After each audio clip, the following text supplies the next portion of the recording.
Quand vous pensez aux États-Unis, la liberté vient probablement d'abord à l'esprit pour beaucoup. Peu importe à quel point les choses deviennent difficiles, les Américains sont fiers de l'idée qu'ils vivent dans le pays le plus libre du monde. Et si je vous disais que beaucoup de pays dans le monde ne partagent pas ce point de vue? En fait, le type de liberté que les États-Unis promeuvent n'attire pas seulement les autres nations, il peut même carrément les horrifier. Pour beaucoup en Occident, la Chine est souvent considérée comme l'un des gouvernements les plus oppressifs et les moins libres au monde. Mais voici l'ironie. Quand il s'agit des personnes qui comptent le plus dans cette discussion, c'est-à-dire les Chinois eux-mêmes, la majorité d'entre eux pensent en réalité que la Chine est plus libre que les États-Unis. Je sais que c'est une affirmation audacieuse, mais restez avec moi. Il est essentiel de comprendre que la liberté a un sens différent selon chacun. Laissez-moi vous expliquer. La liberté n'est pas universelle, ce n'est pas une idée passe-partout que l'on peut appliquer à chaque société. La liberté se construit sur les oppressions surmontées pour survivre, comme aux États-Unis. Les États-Unis ont obtenu leur liberté en se révoltant contre la couronne britannique. Aux États-Unis, la liberté signifie être libre du contrôle gouvernemental. Cela signifie agir librement, même si cela mène à une société chaotique et divisée. L'histoire de la Chine est à l'opposé. Sa douleur venait non d'un excès, mais d'une absence totale de gouvernement. Avant la fondation du pays en 1949, la Chine a traversé un siècle de troubles, entre guerre des seigneurs, colonisation, famine et humiliation générale. Ainsi, pour le peuple chinois, la liberté consiste à être libéré du chaos par l'ordre, la stabilité et un avenir sûr. Ainsi, la liberté sans règles n'est pas vue comme une libération en Chine. La plupart des Occidentaux ignorent l'histoire chinoise. Ainsi, la plupart des Occidentaux ont un grand angle mort. Cela ne leur permet pas de saisir les valeurs importantes pour la société chinoise. La vérité, c'est que différents systèmes fonctionnent pour différents pays, et contrairement à la croyance populaire, les Chinois sont bien plus satisfaits de leur système que leurs homologues occidentaux. Consultez cette étude de Harvard interrogeant les Chinois sur leur satisfaction envers leur gouvernement depuis près de 20 ans. L'étude a montré qu'année après année, le soutien des Chinois à leur gouvernement, tant au niveau national que provincial, reste constamment autour de 90%. Honnêtement, ce n'est pas difficile à comprendre. Le professeur Tony Sayak, qui a mené l'étude, l'a bien résumé. On l'oublie souvent. Pour de nombreux Chinois, ces 40 dernières années, chaque jour semblait meilleur que le précédent. Posez-vous cette question. Pensez-vous que les gens aux États-Unis, ou quelque part en Europe, ressentiraient la même chose à propos de leur propre pays? La Chine a-t-elle plus de liberté que les États-Unis? Cette question mérite réflexion. Et dans la vidéo d'aujourd'hui, je vais vous donner 5 leçons fascinantes que j'ai apprises sur la Chine. Cela va vous faire réfléchir, et nous conclurons logiquement à la fin de la vidéo. Plongeons-y. Je souhaite d'abord évoquer la liberté la plus fondamentale selon moi, le droit à la sécurité. Dans beaucoup de villes américaines, il vaut mieux éviter les centres-villes et parcs après la nuit tombée. Vous devez être très attentif à votre environnement. En tant que femme, il est probable que vous ne vous sentiez pas en sécurité. Marcher seul la nuit et laisser vos enfants sans surveillance serait impensable. Aux États-Unis, beaucoup de régions sont désormais des foyers de drogue, criminalité et sans-abrisme. Comparons cela à la Chine, souvent vue comme l'un des pays les plus sûrs au monde. Les gens laissent leurs vélos non attachés pendant des jours, leurs ordinateurs portables sans surveillance dans les cafés, et les femmes peuvent se promener la nuit sans crainte. Et les parents peuvent envoyer leurs enfants à l'école sans inquiétude. Aux États-Unis, ce niveau de sécurité ne sera peut-être même pas perçu comme une liberté, car il nous serait même impossible d'imaginer une société où de telles choses existent. Regardez simplement cette vidéo d'un Américain vivant en Chine qui montre à quoi ressemble un parc chinois typique le soir. Alors les gars, j'ai une question pour vous tous. Pourquoi payons-nous des impôts aux États-Unis? Voici la Chine. À 20h30 dans le parc, ils ont un véritable parc aquatique gonflable là-haut et plein de véhicules que les enfants peuvent conduire partout. Voyez combien de gens sont dehors. Regardez simplement combien de personnes sont dehors. Voilà un enfant qui arrive en conduisant sa petite voiture. Comme des lumières sur les auto-tamponneuses. Incroyable. Je vis en Chine en tant qu'Américain et je ne pensais pas que le parc serait si bondé. Je suis allé dans ce parc de nombreuses fois et j'ai l'impression que c'est depuis longtemps. Comme les enfants sont en vacances d'été, il y a plein d'activités organisées pour eux. Vous voyez tous ces bateaux? C'est juste un enfant avec son parent qui passe du temps sur ses auto-tamponneuses et pédalos. On dirait qu'ils ont un moteur, pas besoin de pédaler. Il y a un pistolet à eau devant, incroyable. En résumé, je ne comprends pas pourquoi on paie des impôts aux États-Unis. J'espère que cela vous a montré un aspect inédit de la Chine. Santé. Le contraste marqué entre les États-Unis et la Chine explique pourquoi cette vidéo est devenue virale aux États-Unis. Beaucoup d'Américains ont vu pour la première fois une liberté qui n'existe tout simplement pas aux États-Unis. Mais allons encore plus loin, et parlons de la liberté de mouvement. Il y a 15 ans, la Chine s'est lancée dans la construction du plus grand réseau ferroviaire à grande vitesse du monde, s'étendant sur plus de 45 000 km.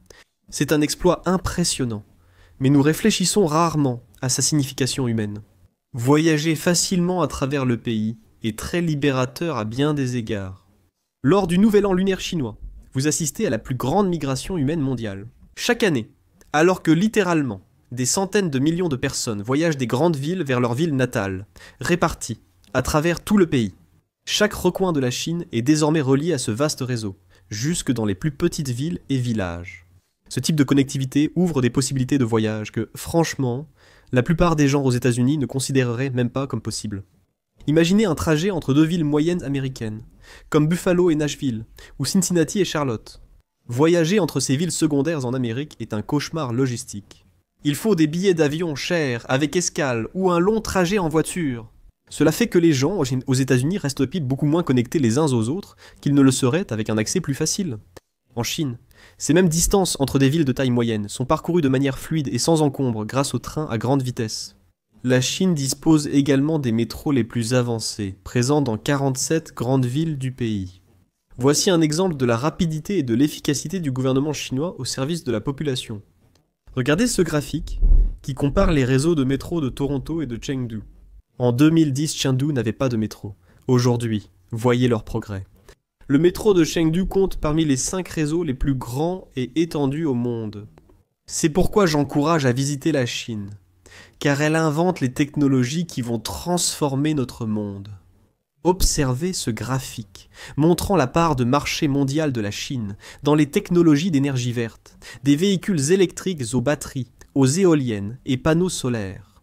La Chine domine dans les domaines technologiques les plus importants qui vont façonner l'avenir de notre monde. La troisième grande liberté dont bénéficient les Chinois est la liberté d'accéder à des soins de santé abordables et accessibles. Croyez-moi, c'est l'un des plus grands problèmes qui touchent la vie aux États-Unis aujourd'hui. Il existe une différence fondamentale de philosophie entre la Chine et les États-Unis.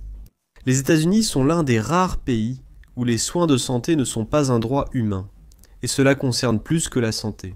Saviez-vous qu'il n'y a que 2 pays au monde qui ont voté contre la reconnaissance de l'accès à la nourriture comme un droit humain aux Nations Unies ? Aucun étonnement pour les observateurs de la géopolitique.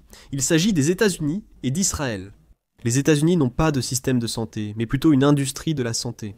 Les grandes compagnies d'assurance maladie dépensent des sommes énormes pour faire pression sur les politiciens, afin de maintenir un système corrompu et axé sur le profit. Ce système laisse des millions d'Américains vulnérables, où quelque chose d'aussi simple qu'un diagnostic médical peut ruiner financièrement des familles. En fait, la dette médicale est la principale cause de faillite aux États-Unis, une situation qui n'existe littéralement pas dans la plupart des autres pays du monde. A l'inverse, la Chine est à la pointe de la recherche médicale et de l'innovation, notamment en ce qui concerne l'utilisation de l'intelligence artificielle et des soins de santé. Des scientifiques chinois ont récemment annoncé un remède révolutionnaire contre le diabète de type 1. En Chine, le traitement coûte bien moins qu'aux États-Unis. Car le but n'est pas de faire du profit, mais de réellement guérir les maladies et de servir le peuple. Aux États-Unis, les soins de santé visent d'abord le profit, les patients venant après. C'est ainsi qu'on se retrouve avec des titres dystopiques, comme celui-ci de Goldman Sachs.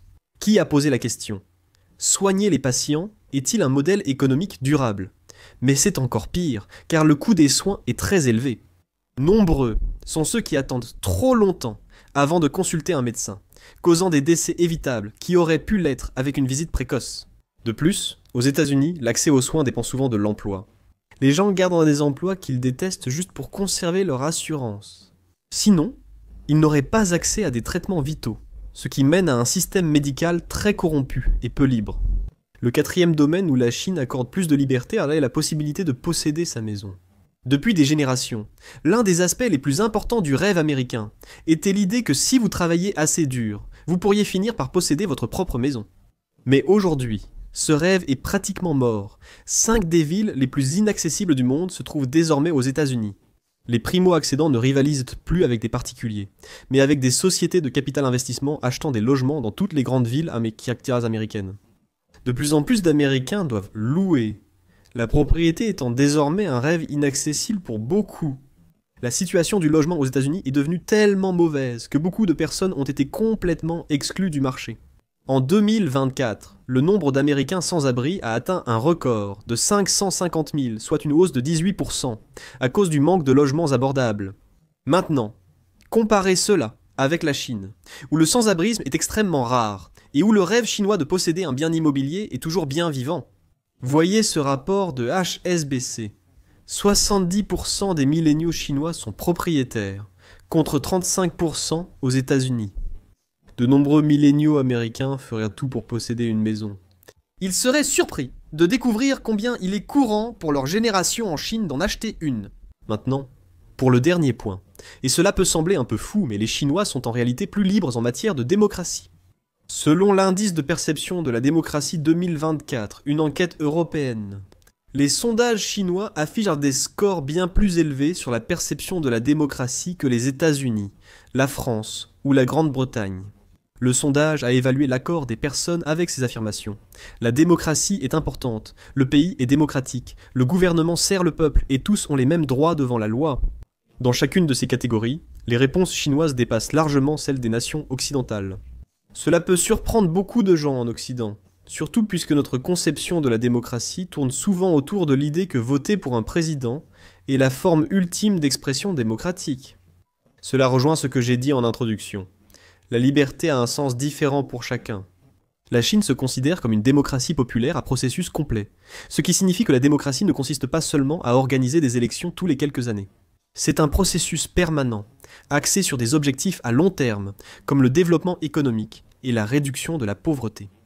Plutôt que la compétition politique que nous voyons en Occident, où des partis qui se détestent se battent constamment pour être réélus. Le système chinois est centré sur l'idée que la gouvernance doit servir le bien collectif. Un système strict de fonctionnaires garantit la compétence des politiciens. S'ils n'atteignent pas leurs objectifs, ils seront remplacés par quelqu'un de plus compétent.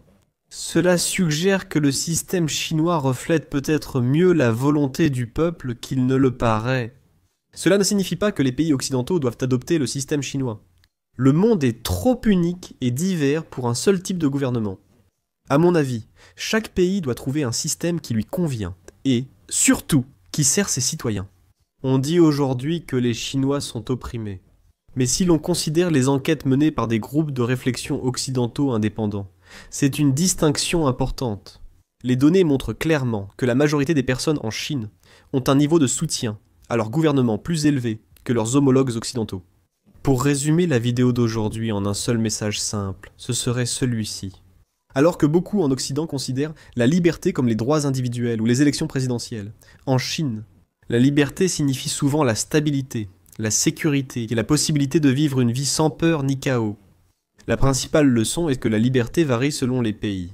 Ce qui paraît libérateur ici peut être très différent ailleurs. C'est pourquoi j'encourage toujours à rester curieux, à voyager et surtout à échanger avec les habitants pour comprendre leurs besoins et envies. À tous, j'espère que vous avez apprécié notre plongée approfondie dans le thème de la liberté aujourd'hui, et je vous remercie d'être restés jusqu'à ce moment de la vidéo.